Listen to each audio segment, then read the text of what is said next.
J'étais une ado, je pense, introvertie, pas très à l'aise avec les autres, pas très à l'aise dans mon corps d'ado, pas très à l'aise dans ma vie d'ado. Et je pense que j'attendais surtout avec impatience de pouvoir sortir du lycée, faire autre chose, vivre ma vie, enfin ce que j'imaginais être vivre ma vie quand j'avais 17 ans.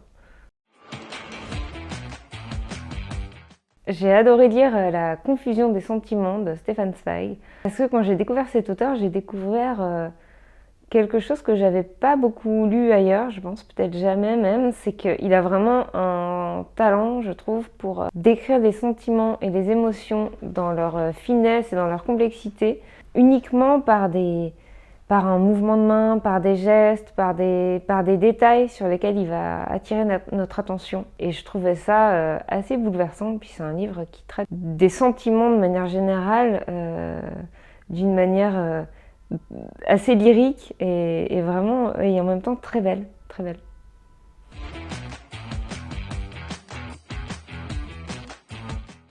Je pense que je m'adresse évidemment à l'ado que j'étais. J'écris les livres qu'elle aurait eu envie de lire, ou que j'imagine maintenant que je suis adulte qu'elle aurait eu envie de lire peut-être, pour la réconforter, pour l'aider à comprendre des choses aussi sur elle.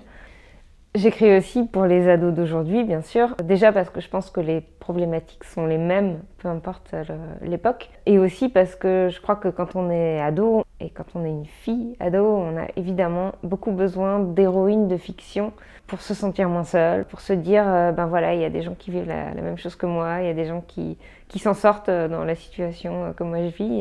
Et je pense que la fiction, elle a ce rôle-là, elle sert beaucoup.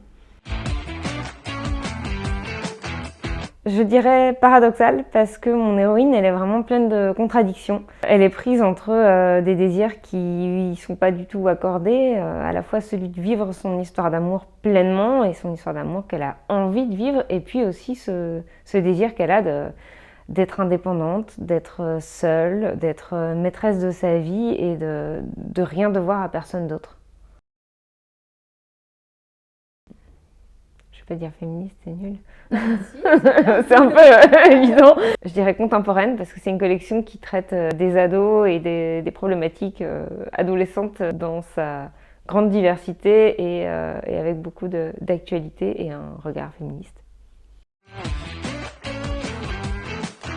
C'est une date importante dans le sens où j'espère qu'un jour on n'aura plus besoin d'un jour en particulier pour parler des droits des femmes et que ce sera une évidence que tous les jours les droits des femmes ont besoin d'être respectés.